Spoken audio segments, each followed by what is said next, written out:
এই প্রথমবারের মতো মায়ের বিরুদ্ধে গিয়ে অহনার পাশে দাঁড়ালো অর্জুন। হ্যাঁ বন্ধুরা, আমরা এমনটাই দেখতে চলেছি বড়লোক বাড়ি ছোট বউ ধারাবাহিকের পরবর্তী পর্বে। বড় ভাবির বাবা চলে আসতেই তখনই অর্জুন আশীর্বাদ নিতে চায়। ঠিক তখনই বলে যে তুমি অবশ্যই কিন্তু তোমার স্ত্রীর খেয়াল রাখবে, কারণ ও এই পরিবারের সুখ সমৃদ্ধি বৃদ্ধি করবে, তাই তুমি ওর যত্ন করবে।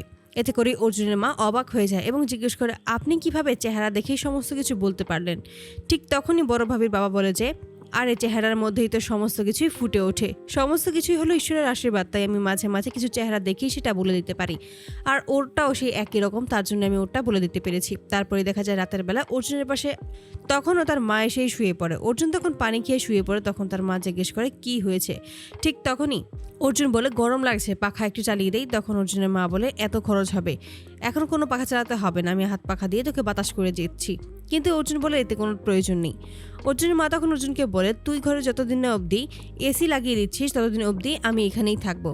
তখনই অর্জুনের মা বলে ফেলে যে, ছোটবেলায় কিন্তু তোরা সকলে আমার সাথে ওই একই ঘরেই থাকতি, তখন তো কোনো অসুবিধা হতো না। ঠিক তখনই অর্জুন বলে, সেই কথা তো আমি একবারও বলিনি, কিন্তু যখন আমি কলেজে পড়তাম তখন কিন্তু আমি একাই শুয়েছি, আমার পাশে তখন তুমি থাকোনি। অর্জুনের মা কথাটাকে ঘুরিয়ে ফেলে আর বলে যে, এই সমস্ত কিছু বাদ দে, তুই মনোযোগ দিয়ে কাজ কর, তাহলে তো তাড়াতাড়ি প্রমোশন হয়ে যাবে, আর কিছু টাকা বাড়তি আসবে, আর ওই ঘরে একটা এসি লাগানো যাবে, তারপরেই আমি ওখানে চলে যাব। তারপর আবারও শুয়ে পড়ে। হঠাৎ করেই অর্জুনের মা অর্জুনকে বলে ওঠে যে, তুই এরকম একটা বিয়ে সিদ্ধান্ত এখনই কেন নিলি? বিয়েটা তো আরও পরে করলেও ভালো হতো। ঠিক তখনই অর্জুন বলে ওঠে যে, তুমি হয়তো ভুলে যাচ্ছ যে তোমরা সকলে মিলে আমাকে জোর করেছো বিয়ে করার জন্য, আমি ইচ্ছে করে কিন্তু বিয়ে করতে চাইনি। অর্জুনের মা তখন বলে ফেলে, আমি কীভাবেই বা জানবো যে ওই মেয়েটা এই বাড়িতে এসে এত ঝামেলা করবে, তোর বিয়েতে এত গণ্ডগোল হবে, আর এমন একটা ঘর থেকে মেয়ে এনেছি যে কোনো কাজেরই নয়, ওকে তো ওই বাপের বাড়িতেই রেখে আসা উচিত ছিল। ঠিক তখনই রুখে দাঁড়ায় অর্জুন আর বলেছে, এটা তুমি কেমন কথা বললে মা? তোমরা সকলে মিলে ওকে দেখে পছন্দ করে এই বাড়িতে নিয়ে এসেছো, আর এখন ওর নামেই কথা বলছো? এই সমস্ত কিন্তু একদম ঠিক নয়। এই প্রথমবারের মতো নিজের মায়ের বিরুদ্ধে কথা বলায় অবাক হয়ে যায় অর্জুনের মা। তখনই বলে যে, তুই এভাবে আমার সাথে কথা বলতে পারিস না ছোটু। ঠিক তখনই অর্জুন বলে, তাহলে আমরা কিভাবে বলবো? একটা মেয়ে এসেছে এই বাড়িতে 2 দিনও হয়নি, আর তাকে তোমরা যা নয় তাই বলেছো। একটা মেয়ে সাধারণ একটা কাজ করেছে, সেটাকে তোমরা অনেক বড় করে দেখছো।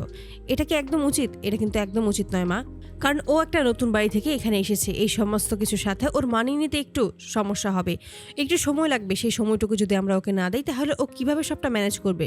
এতে করে অবাক হয়ে যায় এই প্রথমবারের মতো যে তার ছেলে তার সাথে এভাবে কথা বলবে, এটা ভাবতেই পারে না অর্জুনের মা। তো বন্ধুরা, তোমরা কি এটাই চাও জন্য এবার এভাবেই প্রথমবারের মতো নিজের মায়ের বিরুদ্ধে গিয়েই অহনার পাশে দাঁড়ায় অর্জুন? অবশ্যই তোমরা তোমাদের মতামত কমেন্টে জানতে ভুলবে না। ধন্যবাদ।